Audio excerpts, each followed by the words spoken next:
एउटा कता हो यो एउटा अब यो त सानै छ यिनीहरू पनि सानै छ तर राम्ररी एकदम राम्ररी फलेछ हेर्दाखेरि चित्ताकर्षक देखिने हैन खासै धेरै ठाउँ पनि नचाहिने रहेछ यो करेलालाई राम्रै फल्ने रहेछ करेला हुन त करेलाको पारखीहरूलाई यहाँ एउटा चाहिँ सङ्खे किरा पनि रहेछ है यो सङ्खे किरा भने चाहिँ दुश्मनै हो यसले चाहिँ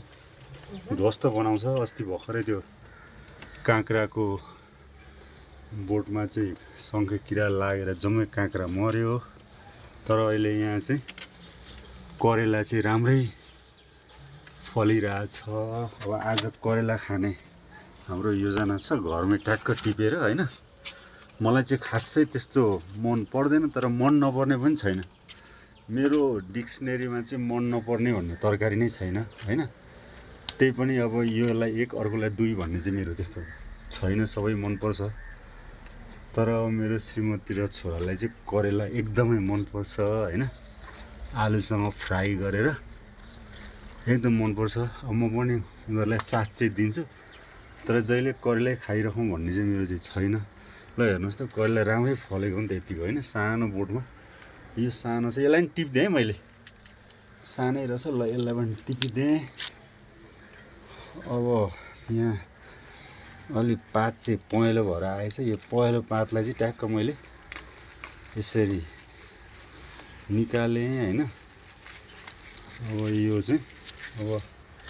यहाँ ल हेर्नुहोस् है यो सानो छ यसलाई टिप्यौँ कि नटिप्यौँ यो पनि टिपिदिएँ ल सानै रहेछ ल यसलाई पनि टिपिदिएँ हैन यो पनि चाहिँ टिपिदिएँ आफ्नैमा चाहिँ फलेको ल कतिवटा हो 5-6वटा भयो अघि झोलामा 8-10वटा टिप्यो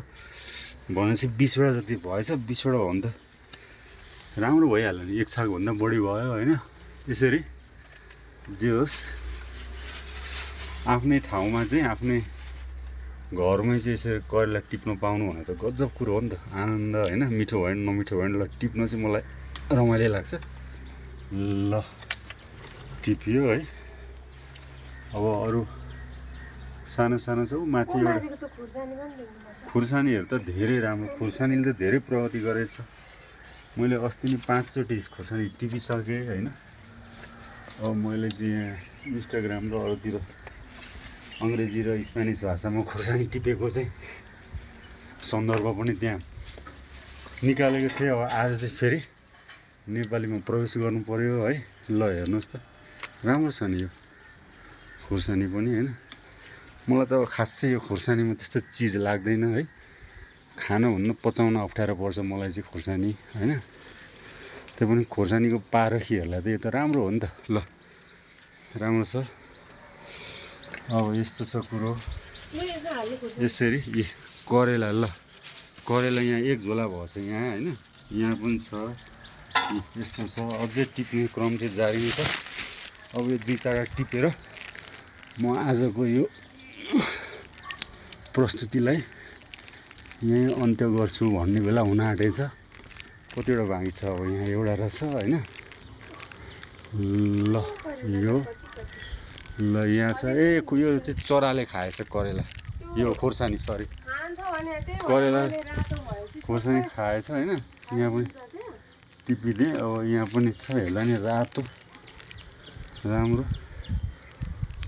ल त्यस्तो छ है अब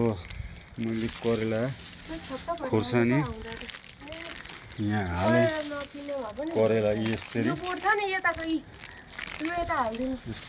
फलेछ ल यो पनि गरेँ है एक झोला तरकारी त निस्क्यो त एक झोला तरकारी निस्क्यो यहाँ आफ्नो बारीबाट है ल टमाटर अहिले त्यस्तो धेरै चाहिँ छैन पछि टिपौँ ल आजलाई यति नै अन्त्य गरौँ है त।